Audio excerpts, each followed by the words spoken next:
Europecast. T'es qui l'Europe? Deuxième étage. Ouverture des portes.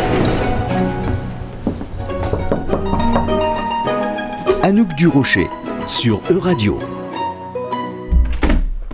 Bonjour et bienvenue dans T'es qui l'Europe. Dans cette édition, nous rencontrons Verena Skera qui travaille à la commission dans la cabine allemande du service interprétation. Elle est donc interprète de conférences de métier. Elle est arrivée à Bruxelles dans les années 90, a commencé sa carrière en tant que freelance à la commission avant de devenir fonctionnaire. Donc elle nous dévoile aujourd'hui les coulisses de l'interprétariat des institutions. Alors pour rappel, l'interprétation désigne la traduction qui est simultanée, alors que la traduction concerne uniquement les documents écrits. Donc Verena Skera, bonjour et merci d'être là. En quoi consiste dans un premier temps la formation d'interprétation que vous avez suivie et quelle langue parlez-vous ? Bonjour. Oui, j'ai suivi un peu le parcours classique des interprètes. J'ai suivi la formation à l'université de Heidelberg, qui est une des grandes universités en Allemagne qui forme des interprètes. Et dans le premier temps, j'ai suivi les études en anglais et en français, avec l'anglais comme langue B, comme on dit chez nous, c'est-à-dire la langue dans laquelle on travaille aussi. Parce que, en principe, chez nous, c'est la règle qu'on travaille vers sa langue maternelle. Donc, pour moi, c'est l'allemand. Comme vous avez dit, j'ai commencé ma carrière comme interprète freelance. Pour ça, j'ai passé un test d'accréditation aux institutions. Dans le temps, c'était, juste avec l'anglais et le français. Puis, à fur et à mesure, j'ai ajouté le néerlandais. Puis, avant la première présidence finlandaise, le finnois. Et récemment encore l'italien. Et donc vous êtes arrivé à Bruxelles après avoir obtenu une accréditation spécifique aux institutions et avez alors débuté en tant qu'interprète freelance. Comment se fait cette prise de responsabilité progressive? Comment s'est passée votre entrée à la commission? J'ai commencé comme interprète freelance. Ça veut dire qu'on est accrédité, on fait un test d'interprétation en simultané et en consécutif. C'est l'autre manière d'interpréter. Simultané, ça veut dire les gens qui sont dans les petites boîtes en verre qu'on voit parfois à la télé dans les coulisses.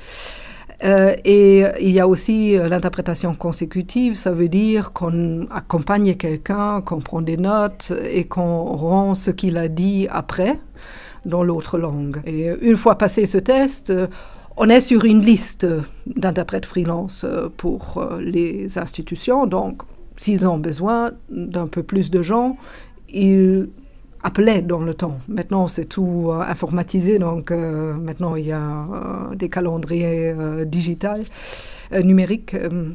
Voilà. À fur et à mesure, j'ai développé les contacts. Il y avait des agences, il y avait des collègues qui me donnaient du travail, etc. Et après quelques ans, on m'a proposé un contrat de temporaire ici, aux institutions, que j'ai accepté. C'était un contrat de temporaire pour 2 ans. Et après, j'ai passé un concours. Et justement, donc, suite à ce concours, vous êtes devenu fonctionnaire de la commission. Est-ce que vous pouvez expliquer un peu à nos auditeurs comment fonctionne en fait cette fonction d'interprète à la commission, le rythme de travail, l'organisation interne, les déplacements? Voilà, en principe, comme fonctionnaire aux institutions, on doit être disponible 7 jours sur 7. Mais en principe, on travaille comme tout le monde 5 jours par semaine à peu près. Le rythme des réunions est très variable, c'est-à-dire on ne sait jamais quand on commence, quand on a sa pause déjeuner, quand on va terminer le soir. Il y a quand même un horaire plus ou moins fixe, c'est-à-dire les réunions commencent entre 9h et 10h le matin. On a une pause déjeuner d'1h30 à un certain point après la matinée. Et puis, normalement, les réunions, ils se terminent vers 6h30. Mais quand même, il y a aussi un rythme un peu irrégulier. Parfois, ils demandent de continuer la réunion jusqu'à 9 heures, où il y a les sommets, par exemple, où on a aussi des réunions de nuit.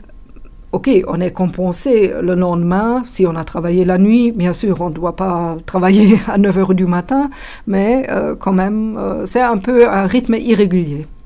Vous avez parlé de la technicité justement des dossiers. Est-ce que vous avez des formations spécifiques des fois ou pour vous former en fait à ces vocabulaires précis? Oui, surtout, on a des formations continues. Les sujets changent aussi à fur et à mesure. Et nous avons donc des formations thématiques que nous suivons dans les périodes où il n'y a pas trop de travail. Et pour certains sujets, nous avons aussi un groupe d'interprètes volontaires qui se sont un peu spécialisés. Et le service interprétariat, il est quand même au cœur décisionnel de l'Union européenne. Est-ce qu'il y a une anecdote que vous pouvez nous partager? Est-ce que vous avez déjà traduit des personnalités importantes ou en tout cas des choses, qui vous ont particulièrement marqué? Oui, nous sommes au cœur des décisions, comme vous dites, et c'est quand même très, très intéressant parfois. Moi, je me souviens encore vivement de cette crise financière où j'étais justement dans l'Ecofin et on a travaillé vraiment dans la nuit jusqu'à 5 heures du matin. C'était vraiment, on avait un certain temps où les bourses, par exemple en Asie, commençaient. Il fallait prendre une décision avant une telle heure et c'était vraiment très intéressant d'être là dans les coulisses, d'entendre toutes ces discussions et de aussi sentir cette pression d'arriver à une conclusion. Et après, le lendemain, parce que on n'était pas vraiment préparé à travailler toute la nuit et le lendemain, il y avait une autre réunion à laquelle on était affecté, donc j'ai dormi 1 heure ou 2 et puis je suis repartie au travail, donc c'était quand même très intéressant, ouais.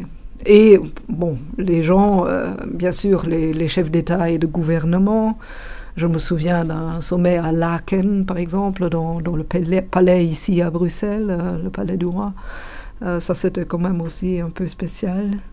Oui, des endroits qu'on voit qu'on ne voit pas normalement. Merci beaucoup Madame Skera et à bientôt sur Euradio. Retrouvez l'intégralité des Europecast sur euradio.fr.